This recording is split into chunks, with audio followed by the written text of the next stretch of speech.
Howdy fixers, so today we're going off the fuel pump on this 99, I do believe, for Mazda b4000, and this is a 12.12. We're going to go ahead and take these driveline bolts out, and this driveline is just going to push it out of the way. You can't take it all the way out, but you can get this done just by pushing it out of the way. Next, I'm going to go ahead and tap on the side of my U-joint housing, and just going to tap a little bit, and it's going to break it loose like this, and it should pop out of the way. The next step, you want to take all these bolts out, get your protective shield around your gas tank out. This is heavy, so you want to put like a jack underneath it while you let it down, or else you might squash your head. I actually dropped this on myself when I was taking it out.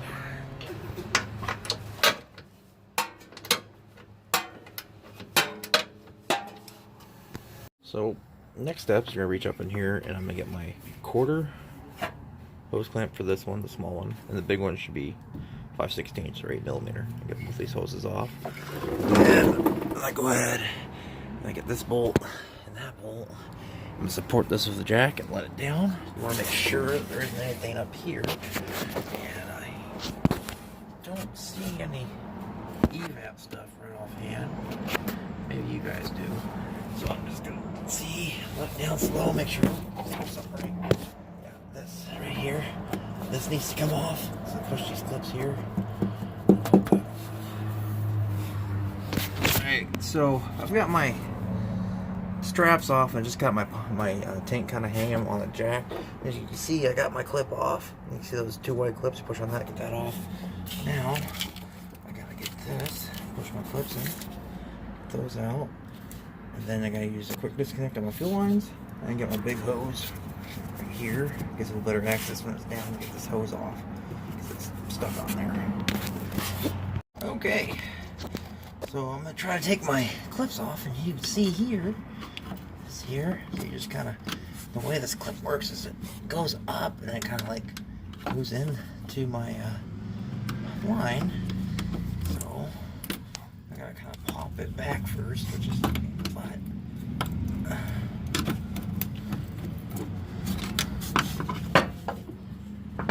I can see it. You guys are getting a way better view than I am, so let's see here. Here we go.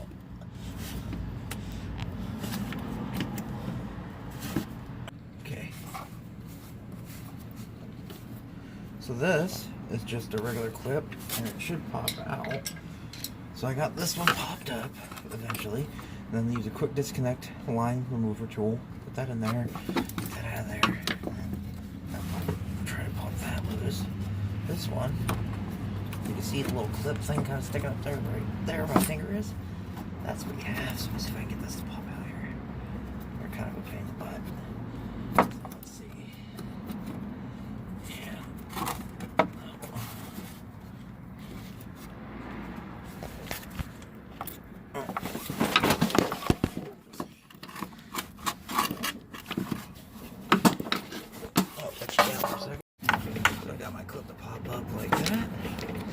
And I broke it. There's still a piece stuck in there. Maybe it'll work its way out. There we go. And this, after I get my lines off, you just press that button. It's okay up here. That comes off. So your next step is you want to go ahead and you want to get the right quick disconnect tool on there. I tried yellow. Yellow doesn't work. Blue is, there's different colors for different sizes. Get the blue one in there, you push it in as hard as you can. Sometimes you spray some PB blaster or something like that in there and loosen up the tanks because they get rust, get stuck underneath there, and they don't open that well. So if you get the tool underneath there and squeeze it back and forth, and then you depress the clips, and then you go ahead and pull on the line, and the line should come off. So they do get stuck. If you need to spray them with air, and the air will take care of some of the dirt in there too. After you get your tank out, you want to make sure you drain all the gas, suck all the gas out. You can do it beforehand. It's just what I do because it's easier for me to do it afterwards. So, then we're going to take a ring off and look at our pump.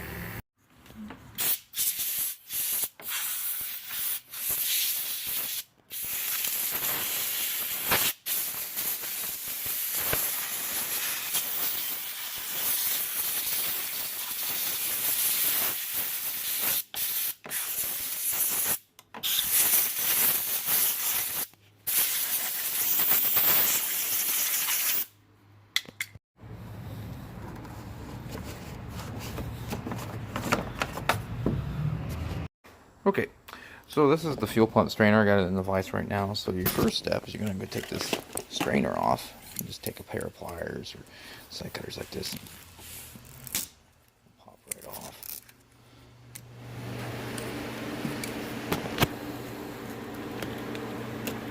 There's that. Then we're going to take a 7 and take this off. Okay, so I'm going to go ahead and I'm going to take this off here. That's out of there. This little bracket's going to go tink. And now, this will come out. You got to cut this clip because we got new hose clamps. And I think, pretty sure our kit comes with new hose. So we're going to have to replace all this. So here's my new pump. As you can see, it comes with all this stuff. New clip for my hose. New hose, which has to be special fuel hose because if you put regular fuel hose in there, it's going to get eaten up by the fuel. New gaskets. And this. So this plugs into this part, and this one is for this connector here. So you just want to make sure your new pump, your old pump, has the same hardware as your old one did. And we're going to put it in place. Right. So the rubber's on there. Go ahead and we're going to clip this into place.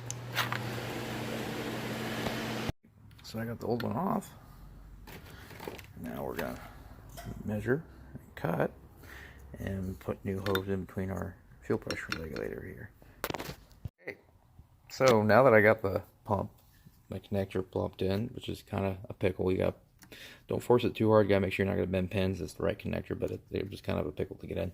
Anyways, so this looks good. Got this tight.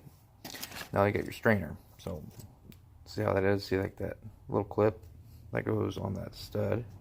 So we're gonna have facing it down like that. And what we do is just gonna put it on there and force it on. You gotta take the plug out first though. Make sure nothing gets in there. That's how they do it. And then it should force on. There it goes. And I'm gonna have to zip tie this up so it's like right there, so the fuel dumps out right there. Okay, last step is that we're gonna match up our old gasket with our new gasket. I have one of these gaskets that we have over here. Sometimes you can use the old gasket over. This one looks good. I might use it over, but just be forewarned, you're taking a risk if you're going to have a leak or not, because when, you know, a month or 2 months after the seal dries out and you fill up your tank all the way, it's going to be leaking gas. But sometimes it works, sometimes it doesn't. But we just got to find the right gasket and we're going to put it in place. So on your tank, you have 2 locators here and here. And likewise on the there and on the other side. So just got to make sure you put it back in the way you took it out.